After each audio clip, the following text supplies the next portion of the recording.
Jungle.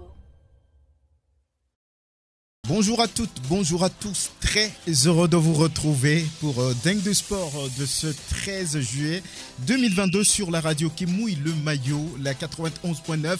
Vous pouvez également nous recevoir, vous le savez, sur le www.sportfmtg.com. Merci de nous être fidèles. Excellentes conditions d'écoute à toutes et à tous. Eh bien, Dingue de Sport parle du retour au bercail des éperviers dames. La délégation togolaise a regagné Lomé mardi au petit matin. On revient encore une fois sur le parcours des éperviers dames.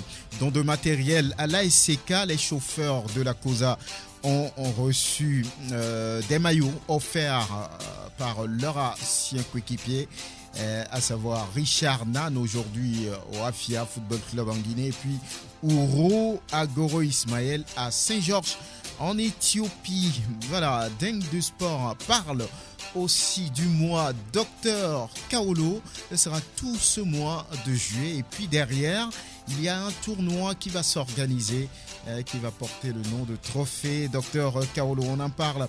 Dingue de Sport invite Yves Paco Akoué ou bien Yves de Fréau. Il est bel et bien là. John Atisso de retour de la CAN des Dames au Maroc. Grégoire Attignon de la rédaction de Sport FM.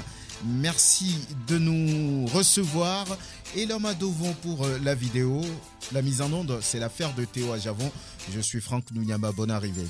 Merci de nous recevoir chez vous, Sport FM, la radio qui mouille le maillot, la 91.9. C'est bien Dingue de Sport sur la référence sportive. Merci de nous faire confiance. On va pouvoir saluer nos invités. Dionatisso, bonjour, bonne arrivée. Bonjour Franck, bonjour à tous. On a fait un bon voyage? Oui, on a fait un bon voyage, Franck, grâce à Dieu. Le Maroc, Rabat, Casablanca, c'est beau, c'est bien, on veut y retourner. Oui, Franck, il faut dire que c'est un pays qui n'a rien à envier aux pays européens. C'est un très beau pays. On a fait Casablanca, on a fait Rabat. Ce sont deux belles villes. Grégoire Attignon, merci d'être là. Jaune et noir cet après-midi. Je ne sais pas si c'est Asco ou bon.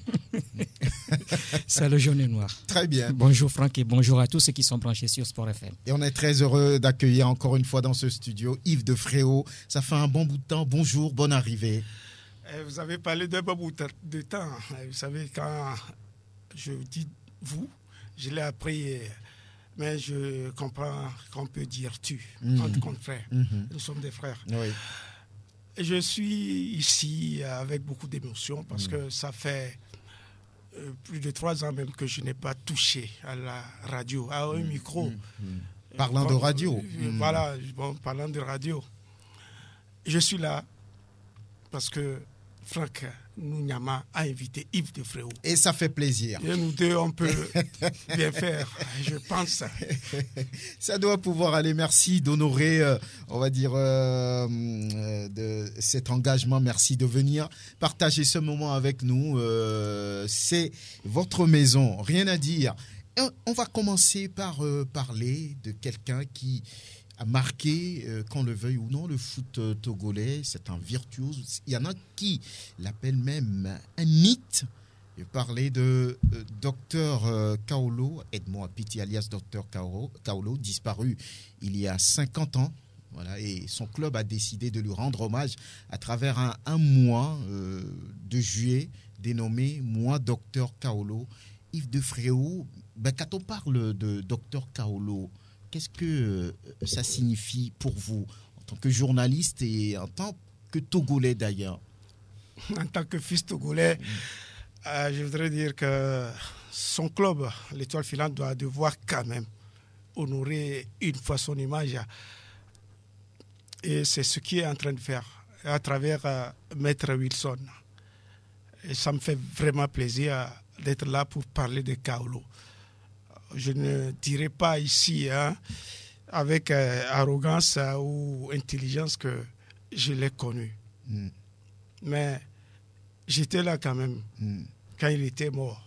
J'avais un certain âge qui ne me permettait pas d'être ce que je devrais être aujourd'hui. Voilà. Ouais. Et donc, face à ce micro, je vous dis que ça a été un récit que les gens ont lu, mais pas un témoignage. Je n'ai pas l'âge de 50 ans. Et en plus, Kaolo est mort à 50 ans et enterré à 50 ans. Et je peux parler d'un président de République qui savait que l'accident de Kaolo ne devrait pas succéder à 2 jours seulement. Et le lendemain, on l'a vite enterré. Le 3 juillet 1972, Kaolo était enterré. Déjà 24 heures seulement après sa disparition. Je parle de Gnassingbé Eyadema qui était un chef d'État raisonnable et qui voit peut-être loin que nous. Ce chef d'État-là avait dit, compte tenu de... Vous savez, Kaolo est mort d'une mort affreuse d'abord. Oui, parce qu'il n'avait pas de casque. Oui. Une tête qui n'existait plus. Parce qu'il ensanglanté. Le président de la République avait estimé qu'il fallait... Parce que déjà, à la morgue même, il était dans la dépouille mortelle, était dans l'hôpital à une morgue. Il saignait. Sa tête saignait. Ta tête saignait. Et le témoignage fait par ceux qui ont eu le courage d'aller le voir dans sa morgue. Le témoignage a décidé. L'ancien président de la République a fait son enterrement juste le lendemain, le 3. C'est ça. Mais c'est l'histoire, mais c'est comme ça. Voilà. Il n'avait pas de casque, voilà, vous l'avez dit, ce qui a causé sa violente mort, on va dire. Sa tête a subi toutes les conséquences de ce casque qui n'existait pas, qui devrait le protéger, mais il est parti. Alors, que savez-vous de lui en tant que joueur? Mais nous, on ne l'a pas vu jouer, on n'était pas né quand il disparaissait, mais il semble que c'est un joueur talentueux. S'il y a un mot plus fort que talent, on devrait pouvoir, j'allais dire, l'accrocher à Dr Kaolo. Je pense que Franck, vous avez eu quand même une très belle mémoire pour parler d'un certain virtuose. C'était un homme, un joueur que le Togo n'avait jamais connu. Et nous sommes en 2022. Le Togo n'a jamais eu ça. À 20 ans déjà, on peut parler de l'étoile filante de Kaolo, qui avait déjà amené son club en finale de l'actuelle Ligue des Champions. C'est déjà la Coupe des clubs champions à l'époque. C'était un phénomène, quoi. Avoir Kaolo, c'est avoir tout en tant que joueur. Seulement, il avait un défaut. Il ne s'entraînait pas trop bien. Il n'aime pas ça. Non, il n'aimait pas s'entraîner ou bien donner quelque chose de négatif à son corps parce qu'il était beau. Il était beau. Kaolo était beau. Et à 20 ans, quand vous êtes allé jusqu'à la finale d'une Ligue des Champions en Afrique, vous êtes Togolais de 20 ans. Vous pouvez imaginer. En 69, contre le 67 même. 67, 67 en fin d'année 67, l'étoile filante était déjà en finale. La finale était jouée l'année prochaine. Et en mars, parce qu'il fallait finir le stade Gnassingbé. Voilà, c'était contre le tout-puissant Englebert, aujourd'hui tout-puissant Mazembe, où vient de signer d'ailleurs un autre Togolais, Até Youssif. J'ai vu ça aussi. Voilà, donc c'était un virtuose. Dionatiso, vous êtes très jeune, mais vous en avez entendu parler aussi, Dr Kaolo. Oui, bien évidemment. On ne peut pas changer l'histoire. Dr Kaolo a fait quelque chose d'exceptionnel ici au Togo. Il était la tête de gondole de l'équipe masculine qui a qualifié le Togo pour la première Coupe d'Afrique des Nations. C'était en 72 au Cameroun. À l'époque également, il a marqué 3 buts, je pense, en 3 matchs. Le Togo n'a pas été ridicule. On a fait 3 buts partout face au Mali. On a été battu 2-0 on a été battu par le Cameroun 2-0 et on a fait un but partout face au Kenya. Donc, Kaolo était d'ailleurs buteur dans cette compétition. Donc, cela montre tout simplement toute l'étendue de ce joueur qui est parti de sitôt. Maintenant, le doyen vient de dire quelque chose qui m'a un peu tiqué. Ce n'est pas un débat, mais quand on dit aujourd'hui que nous sommes en 2022, que le Togo n'a jamais connu un tel joueur, personnellement, je ne comprends pas. Oui, certes, il a fait quelque chose d'extraordinaire, mais le sort en a décidé autrement. Mais des années plus tard, on a quand même connu un joueur comme Adebayor qui a flambé, qui a connu quand même le très haut niveau. Peut-être que vous ne l'avez pas vu jouer ou bien... Oui, mais Dr Kaolo, il a impacté le football togolais à l'échelle, je peux dire, locale et continentale. Mais ce qu'a fait Adebayor aujourd'hui, peut-être s'il avait véritablement continué sa carrière jusqu'à la fin, il aurait pu quand même connaître l'Europe et impacter également le football mondial. Mais je ne contredis pas ce qui se dit. Je ne l'ai jamais vu jouer. Je ne peux pas rentrer dans ce débat-là. Mais nous sommes en 2022, on en a connu quand même plus que ça. Donc c'est ce que je veux dire. Voilà. Grégoire Attignon, Dr Kaolo, quand on parle de lui, mais ça vous fait quelque chose dans la tête? Vous vous dites, oui... je ne l'ai pas vu jouer. C'est vrai, je ne l'ai pas vu jouer. On a eu quand même, on a entendu parler de ce joueur-là, de ce Kaolo, ce qu'il a véritablement fait pour le football togolais.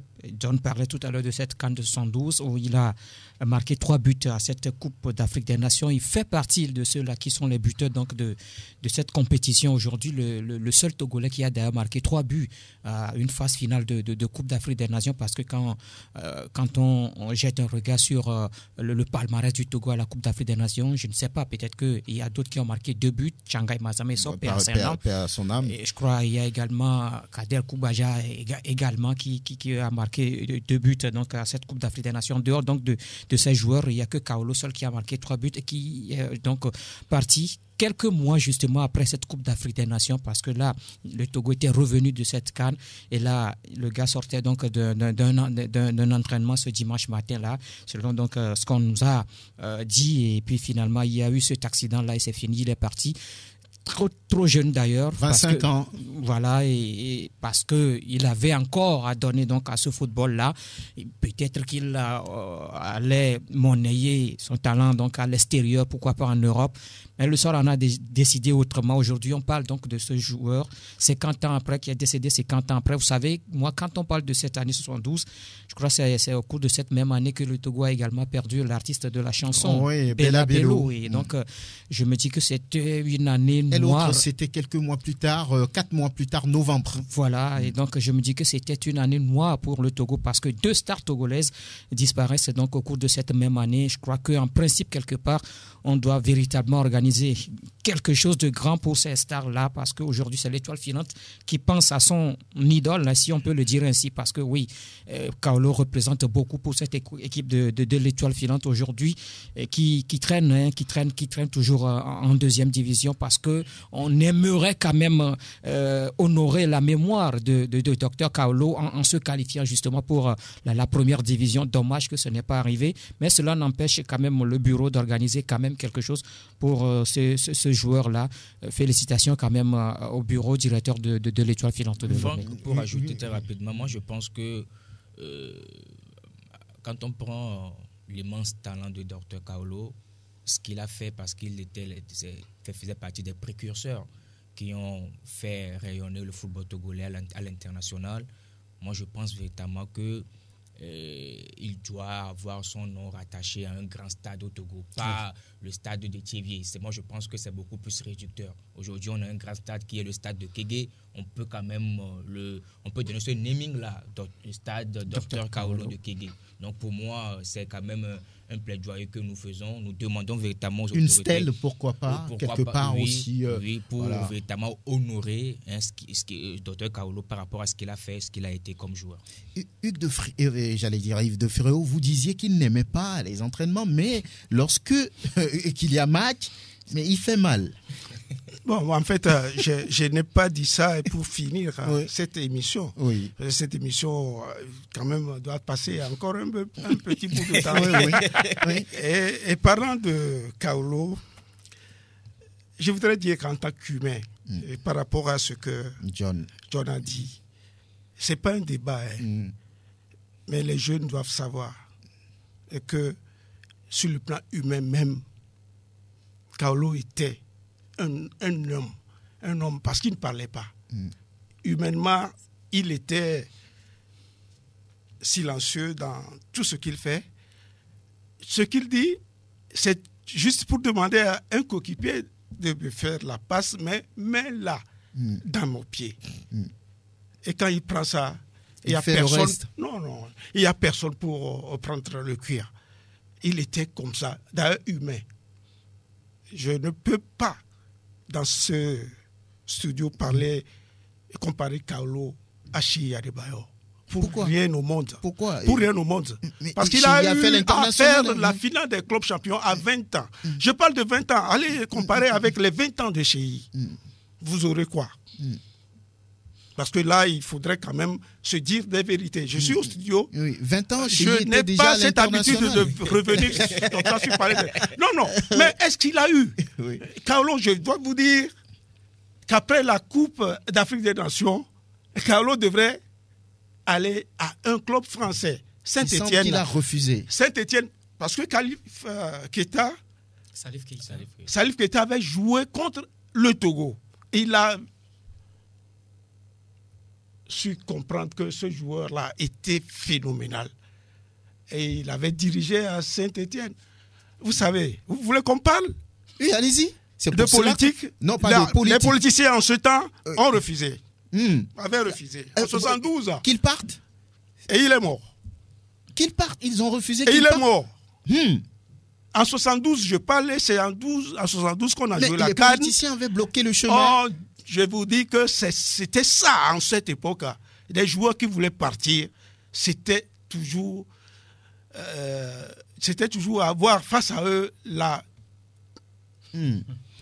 Mais malheureusement, c'est ça le problème. Oui, il fait partie des meilleurs joueurs de cette CAN en 72. C'était d'ailleurs la première Coupe d'Afrique du Togo, avec une très belle équipe à l'époque, les Haïté Gandamaouzan, que vous suivez avec Roméo dans l'émission matinale. Il a parlé, c'est lui qui avait marqué le seul but qui a permis au Togo d'éliminer le Ghana pour la CAN 1972. Il y avait les Asianou, Tobias, il y avait tellement de joueurs, on ne peut pas les citer tous. Voilà, aujourd'hui, 50 ans après, vous vous dites dans votre tête, il aurait pu vivre, il aurait pu continuer s'il avait son casque ce jour-là. Et il se dit aussi que on lui avait volé sa moto et l'après-midi, les supporters de l'Étoile filante ont cotisé pour lui offrir une moto neuve. Il avait été volé d'abord son bic qui portait son nom. Et son bic avait un sobriquet, Kaolo. Et Kaolo, le bic Kaolo... Il semble que c'est un stylo à l'époque. Il était au cours primaire. Très fin. Qui était très fin, dribbleur et incroyable. Alors il avait dit à ses camarades, les gens m'ont volé mon bic. Le bic s'appelait Kaolo. Comme nos bics ici, qui ont un nom, qui ne se voient même pas. Schneider, voilà. Ça s'appelait Kaolo, c'est son nom. C'est le nom là qu'il avait pris en tant qu'élève de cours primaire. Il avait porté ça jusqu'à sa mort. C'est difficile aujourd'hui de comprendre, de rentrer en profondeur de l'histoire de ce virtuose docteur Kaolo. Grégoire, vous pensez que c'était important de rendre cet hommage et de préparer même un tournoi qui vient certainement dans le mois d'août et qui va regrouper, selon nos informations, 8 clubs. Et voilà. Oui, mais je l'ai dit tout à l'heure, je crois qu'aujourd'hui, en principe, ce n'est pas à l'Étoile filante seule d'organiser quand même quelque chose en hommage à Dr Kaolo. C'est tout le Togo, la Fédération togolaise de football, l'État togolais, le ministère des Sports. Parce qu'on parlait maintenant de Némine, par exemple, du stade de Kégué. Voilà, voilà, quelque chose comme ça pouvait se faire en honneur, en hommage à cet homme-là, à cet ancien joueur, à Dr Kaolo. Donc aujourd'hui, c'est l'Étoile filante qui veut organiser. Tout d'abord, il y a eu quand même une messe le 2 juillet dernier, suivi donc d'un match de football. Et maintenant, on parle donc d'un tournoi de football qui va regrouper 8 clubs. Je crois que c'est quand même bien d'organiser cela. Il faut quand même rendre cet hommage-là mérité quand même à Dr Kaolo. Je crois qu'il est de la préfecture du Zio, raison pour laquelle le stade de Kédié porte son nom aujourd'hui. Il va falloir que du côté du Zio également, qu'on pense organiser quelque chose. C'est vrai c'est l'Étoile filante qui organise aujourd'hui. On n'a pas appris du côté du Zio. Il va falloir également qu'on y pense véritablement. 50 ans après sa disparition, il faut faire quelque chose. Il faut faire quelque chose, je le dis et je le répète, quand même pour celui-là qui a porté le Togo pendant un temps. Il le mérite, selon moi. Il mérite quand même une très très bonne organisation pour lui rendre hommage. Voilà, docteur Kaolo, 2 juillet 72, 2 juillet 2022. Si vous faites les calculs, ça fait 50 ans, jour pour jour. Il devait avoir 75 ans. 75 ans s'il continuait de vivre. Autre chose à ajouter, Yves, avant de passer à autre chose? Moi, je suis là justement pour l'anniversaire, le 50e de Kaolo. Je crois n'avoir pas vidé même le quart de ce que je possède. Ce sera jusqu'à la fin de ce mois. Ce sera juste je reviendrai. Ce sera jusqu'à la fin de ce mois. Mais la chose à dire, c'est qu'à sa mort, il y avait un coéquipier qui essayait juste de le voir ce jour. Parce que la mort pouvait éviter Kaolo. Mais Kaolo devrait être mort ce jour. C'était la décision du destin. Il n'y avait rien autre chose à faire. Et Tommy, le gardien de l'Étoile filante, était revenu du Brésil. Il me disait qu'il avait tout fait pour le voir parce qu'il avait le lendemain, dimanche, des invités pour une fête dans sa maison. Et il était en train de chercher Kaolo. Le monsieur jouait en ce temps au stade de Saint-Joseph. Bafon. Il jouait contre une équipe, c'est un match de corporatif entre son club de corporatif qui était la Régie nationale des eaux du Togo et face à la Caisse nationale de sécurité sociale. Kaolo avait marqué juste à ces 2 derniers buts ce jour. C'est ce que je peux finir dans cette émission. Merci quand même de venir partager ces moments avec nous. On le fera jusqu'à la fin de ce mois de juillet, comme on l'a dit. Allez fouiller encore. Vous avez encore beaucoup de choses dans la tête. Continuez de fouiller et venez nous informer et nous dire des choses. C'est poignant, c'est touchant, mais il va falloir que les jeunes, le public togolais puisse comprendre réellement ce que était Edmond Apiti alias Dr Kaolo. Voilà, on va pouvoir continuer cette émission en parlant maintenant de ce don de matériel à l'ASK. C'était ce matin, 2 anciens joueurs de ce club ont décidé de venir appuyer ce club, les chauffeurs de la COSA. On parle de Ouro Agoro Ismaël aujourd'hui à Saint-Georges en Éthiopie et puis de Richard Nan qui joue en Guinée. Ils ont offert des maillots et puis des tapis.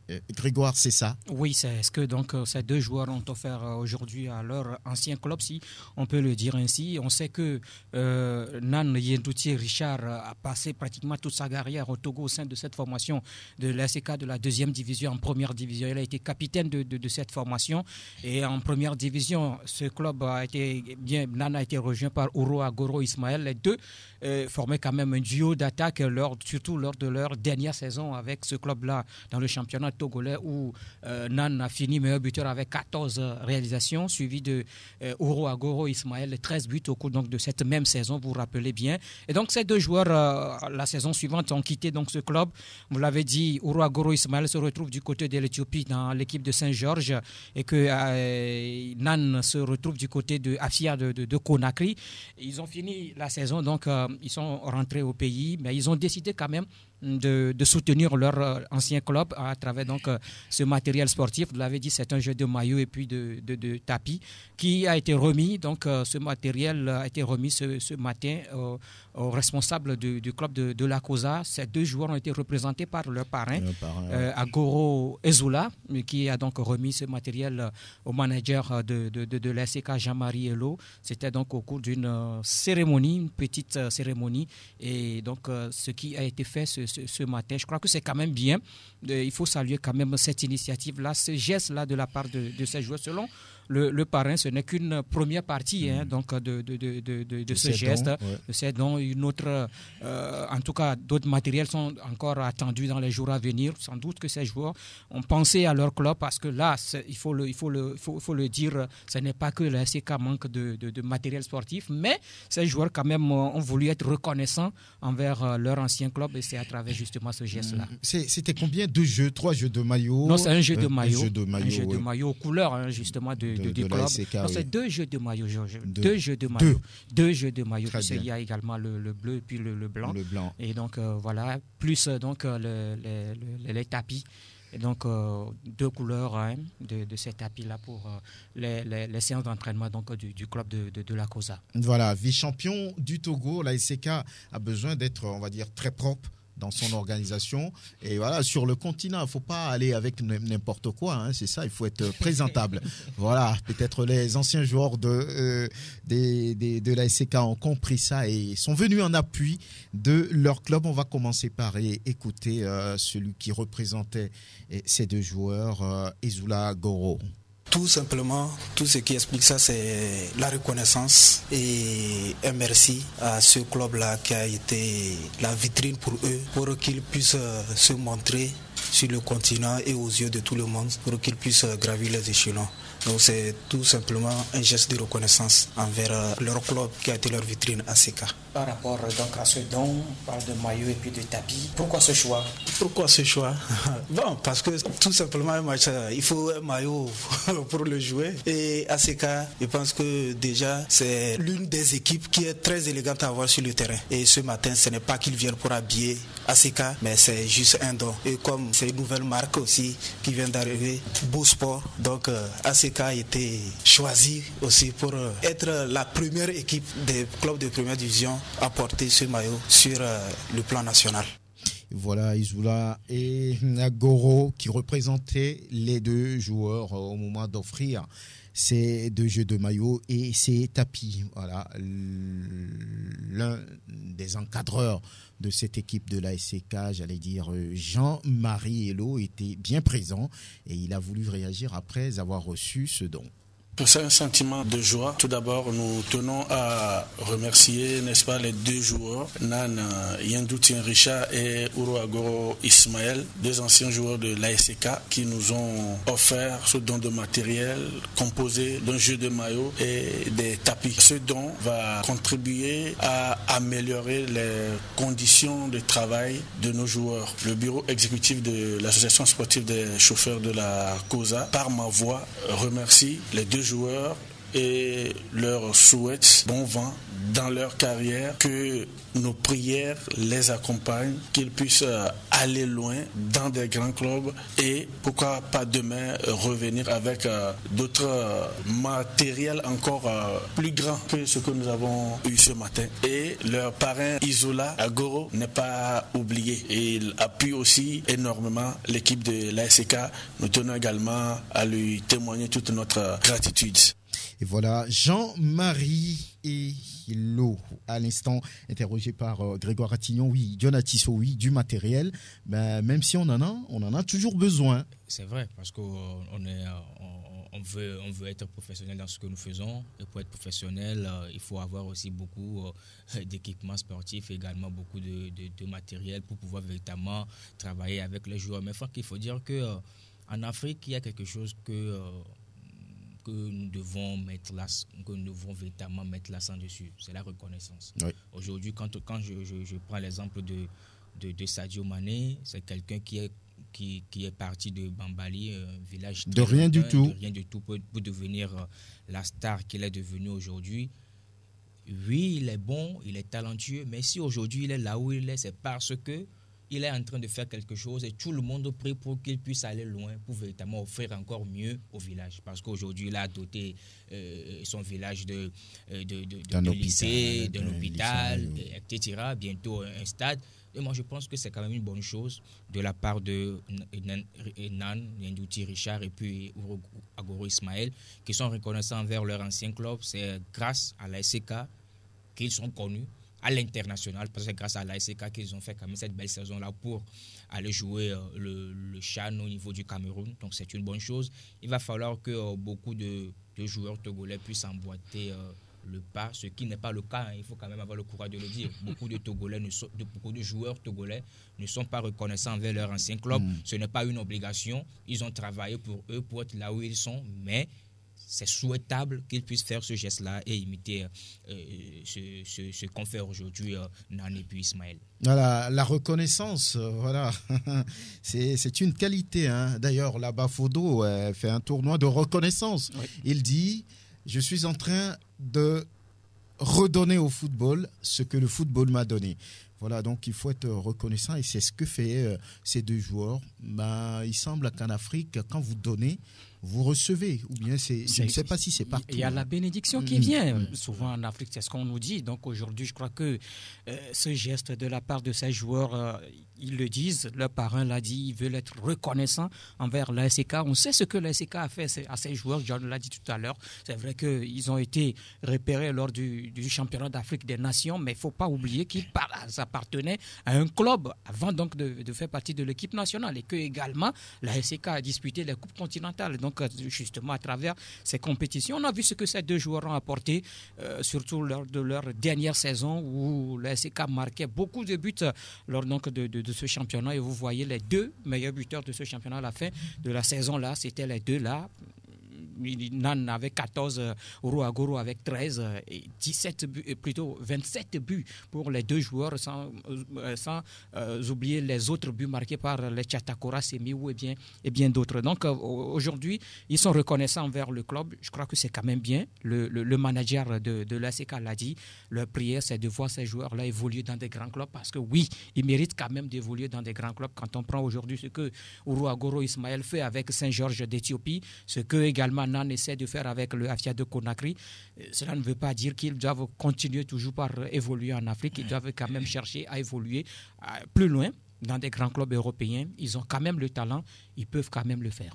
Ils peuvent quand même le faire. Voilà, on va dire tout de suite félicitations à Richard Nan et puis à Agoro Ismaël.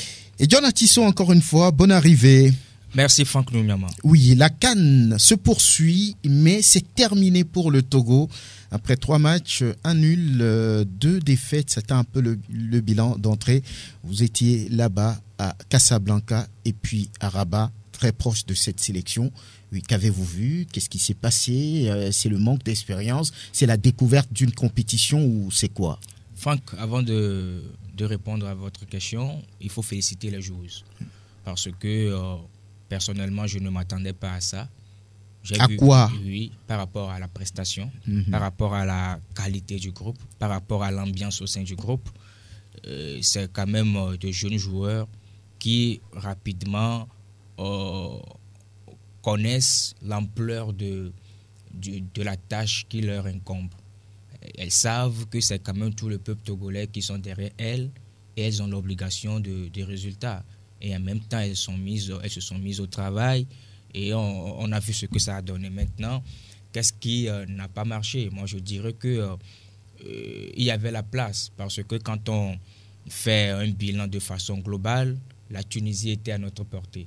Si on avait fait une belle entame de compétition, je pense qu'aujourd'hui, on aurait 4 points et on serait parmi les quarts de finalistes dans cette Coupe d'Afrique des Nations. Maintenant, je pense que, premièrement, il y a quand même ce facteur de psychologue.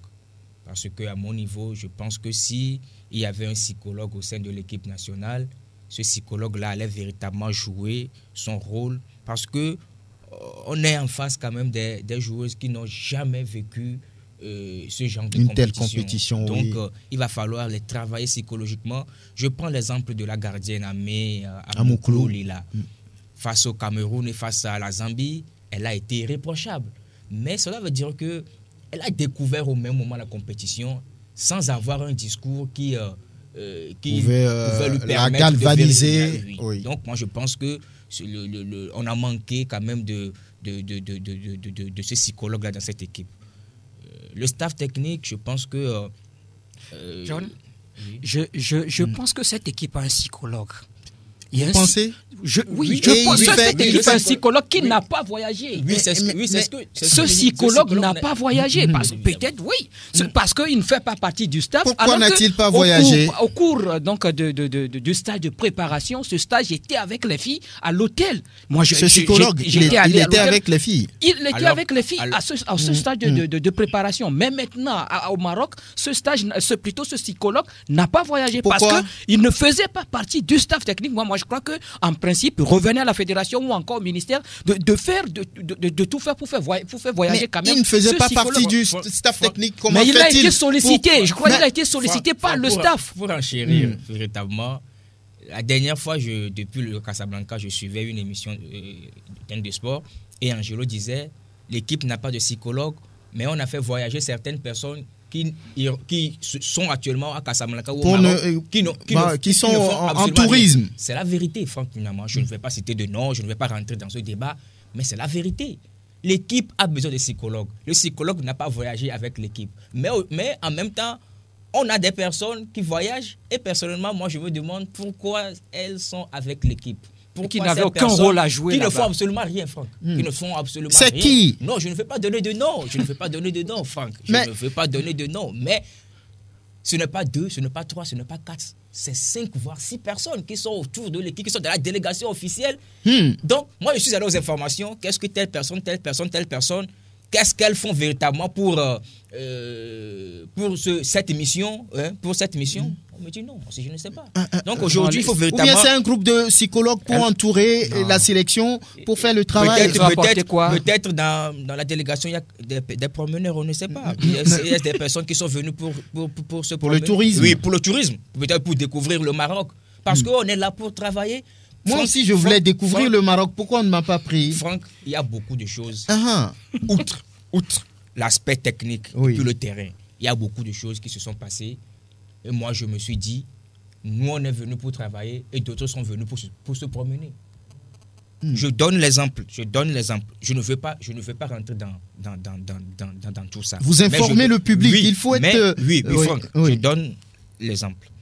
Le 8, la veille du match contre la Zambie. Oui. On était à Casablanca et les éperviers dames étaient à Rabat. Voilà. Nous sommes des journalistes et on voulait être en conférence de presse pour envoyer les sons et les informations de dernière minute au Togo. Parce que c'est nous qui représentons quand même les médias au Maroc. Là-bas, oui. On nous a clairement dit, on vous revient. Moi, j'ai fait la sollicitation le 7. On nous a dit, on vous revient. Dans la matinée, on m'appelle. Bonjour, monsieur Atisso. On a bien reçu ce que vous avez demandé, mais je suis dans l'obligation, malheureusement, de décliner parce que nous n'avons pas assez de moyens pour vous faire déplacer sur Rabat, revenir à Casablanca avant de repartir sur Rabat le jour du match. Vous ne faites pas partie de la délégation officielle? Bien sûr que oui. Et pourquoi il n'y a pas de moyens? Je ne sais pas. Et au même moment, Franck, ce qui est surprenant, au même moment, on envoie, parce qu'on a créé un groupe WhatsApp dédié quand même à cette mission au Maroc, on envoie un message dans le groupe. Ceux qui veulent se promener au Maroc, venir rejoindre le bus à 9h pour connaître Casablanca. Moi, j'ai été quand même abasourdi. Le Togo a un 3e match et des gens veulent se promener. Oui, et ça a été fait. Franck. Et Et ils ont le culot de nous appeler que vous n'allez pas venir. Je leur ai clairement dit, je ne viens pas parce que je suis là pour travailler et non pour me promener. Donc il y a beaucoup de choses, c'est un exemple parmi tant d'autres. Il y a beaucoup de choses qui se sont passées et c'est ça qui m'a véritablement marqué. Je ne fais pas tout pour heurter la sensibilité des gens ou encore une fois de nos confrères. Oui, et au niveau de la sélection, est-ce qu'il y a eu cette discipline de groupe qui permettait peut-être à la sélection, j'allais dire, d'être concentrée sur ce qu'elle est venue faire? Oui, c'était une bulle. Parce qu'il y avait des membres de la CAF là-bas, on ne vient pas pour rendre visite n'importe comment aux joueuses parce qu'il y a des restrictions par rapport à la Covid-19. Et si on vient, soit vous montrez le badge, vous montrez un test PCR ou un pass sanitaire pour aller voir l'équipe. Donc c'est ce que nous avions fait pour avoir les informations, pour savoir comment les joueuses vont, pour avoir des interviews et autres. Donc autour de l'équipe, on sent cette discipline-là. Mais c'est au niveau, moi je dis, je peux excuser le ministère des Sports par rapport à l'organisation. Et je tiens véritablement à féliciter le ministre pour nous avoir mis dans de bonnes conditions. On avait manqué de rien, on avait fait véritablement notre travail. Mais moi, je me dis que c'est au niveau de la Fédération togolaise de football. Certes, ce n'est pas la fédération qui sort de l'argent, mais il y a des choses qui se sont passées. C'est pour ça que je dis la fédération devrait... Moi, j'ai été surpris. J'avais donné l'information de la blessure d'Odette Nitegma. Oui. Le même jour, Franck Dougnama, le même jour, Odette était blessée. On est venu en délégation. Et le chef de la délégation, de la fédération, il se connaît. Je ne vais pas donner de nom. Il se connaît. À ma grande surprise, ils se sont levés. Ils sont partis. Ils ne sont pas allés aux informations pour voir comment la fille va, si la blessure elle est grave, si elle peut jouer le match contre le Cameroun, parce que le premier match, on a été battu et on avait besoin véritablement de cette victoire-là ou d'un match nul pour se relancer dans le groupe B. Ils sont partis. On nous a laissés à Mohamedia. De Mohamedia à Casablanca, c'est 1h30 de voiture. On ne connaît personne là-bas. On ne connaît même pas le Maroc. Comment avez-vous fait pour rentrer finalement? Je remercie Yvette Clousset qui nous a mis à sa disposition la voiture qui lui permettait de faire ses va-et-vient entre le stade et puis l'hôtel. C'est cette voiture qui nous a permis. Et on n'est que deux journalistes accrédités, oui. Moi et puis Fifi Assogbavi. Donc les autres, c'est-à-dire les autres confrères qui étaient venus, nous sont venus pour le travail, ils sont rentrés dans le bus et puis ils sont partis. Pour la promenade? Oui, non pas pour la promenade. D'accord. Oui, même pour la promenade. Même pour la promenade. Donc ils sont rentrés dans le bus avec le chef de délégation de la fédération et puis les autres membres de la commission de football féminin à la FTF. Ils sont partis. On était que deux. Et c'est Yvette Clousset qui nous a permis véritablement de pouvoir allier Casablanca et notre hôtel. Donc il y a beaucoup de choses qui se sont passées qui n'ont pas véritablement pu permettre à l'organisation d'être entre guillemets parfaite. Je sens qu'il y a certaines personnes qui ont cet orgueil. Moi, je l'ai senti. Je ne vais pas rentrer dans ça. Je ne vais pas donner de nom. Mais tout le monde voulait faire véritablement tout le monde veut faire ce qu'il veut faire. Donc, c'est ce qui a fait. Maintenant, Franck, pour revenir sur le terrain, quand on prend le staff technique, je pense bien que le staff technique a fait un travail louable. Parce que, surtout face au Cameroun, on a senti une équipe togolaise disciplinée tactiquement. Il faut saluer le duo Tometi Kai et puis Aminito à côté. Oui, je comprends ceux qui en veulent aujourd'hui à Tometi Kai. Je pense que je lui ai dit, je pense que qu'elle doit contrôler ses émotions. On ne peut pas être sur le banc de touche et implorer Dieu. Oui, même si on sait que nous tous, nous adorons Dieu, mais là, c'est purement technique. Donc, Franck, on a vu comme information même que la pression était tellement haute que dans les vestiaires, sa tension a monté. Donc, il faut aussi qu'elle gère cet aspect-là. Cet aspect, c'est important. Pour une sélectionneur, vous ne pouvez pas amener votre troupe à la guerre et puis commencer vous-même par je ne sais pas. Peut-être que c'est parce que l'adversaire, c'est le Cameroun. Non, Oui, pourquoi il peut y avoir n'importe quel adversaire. Parce que moi, je me dis qu'elle s'est donné un défi, c'est de tout faire pour ne pas perdre devant le Cameroun. Est-ce qu'il n'y a que le Cameroun là-bas? C'est vrai qu'il n'y a pas que le Cameroun, mais dans cette poule, le Cameroun représentait quand même cet ogre-là donc, dans cette poule. Et donc, déjà même à Lomé, avant le départ de l'équipe, Tometika, il a dit que son équipe fera quand même un bon match face au Cameroun. Et je crois que c'est ce qui peut-être, bon, je ne dis pas que ce qu'elle a fait la dernière fois, parce que à la fin, c'est Amenito à côté qui a tenu finalement, parce que même on écoutait la voix de Amenito à côté quand on suivait ce match-là, qui replaçait véritablement les joueuses sur le terrain, et on a vu ce que, je crois que John l'a dit. Oui, on a senti là-bas, quand même de la solidarité au sein donc de ce staff par rapport à ce match-là. Voilà, elle doit forcément gagner ses émotions, voilà. Autrement ça va être compliqué. Je pense qu'on doit quand même continuer avec eux.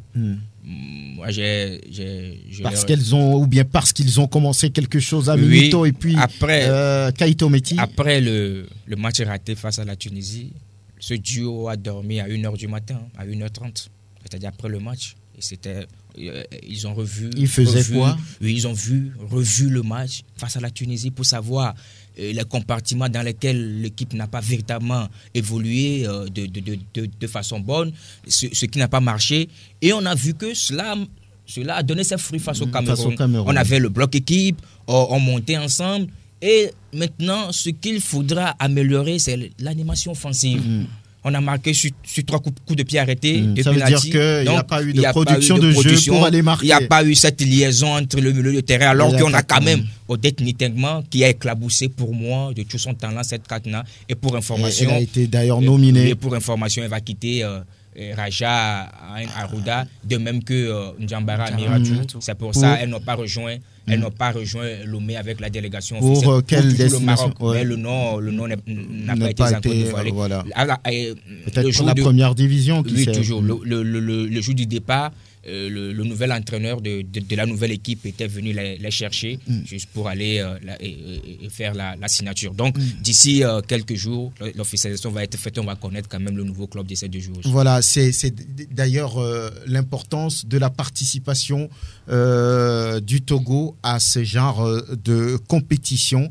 Voilà, il y en a quelques-unes, on va dire, qui sont déjà ailleurs, comme les Amiratou Ndiambara, comme les Odette Nitingma, Nathalie Badaté, la capitaine, Gastalia, Mafi Wedekou, Yaya Tekiatou en Turquie. Ça commence par prendre, c'est important. Oui, c'est très important, et je crois que cette Coupe d'Afrique des Nations va permettre sans doute à certaines joueuses, celles-là qui ne sont pas encore à l'international, de se voir à l'international.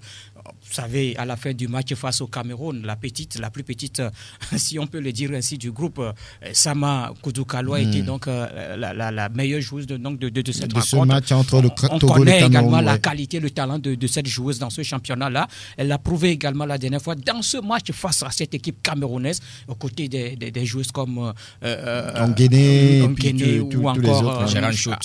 Voilà. Et elle a été la meilleure sur le terrain. Donc, en dehors de ces 2 joueuses, il y a également d'autres qui ont quand même essayé de faire quelque chose dans ce match. Gake Amiren également, qui a tenu donc à sa place, ou encore Konou Berti, ou encore Kaglan, ou encore Munjo Tete qui finalement est venu prendre la place de Djankale. Très bien. On revient avec vous, John, plus en profondeur sur ce qui s'est passé là-bas au Maroc, sur les 3 matchs, la participation des éperviers dames à cette 12e Coupe d'Afrique des Nations, là-bas au Maroc. Ce sera samedi. Grégoire Attignon, merci d'avoir été là. Merci à Yves Defréau et portez-vous bien. Et l'homme à Dovon, Théo Ajavon, à bientôt.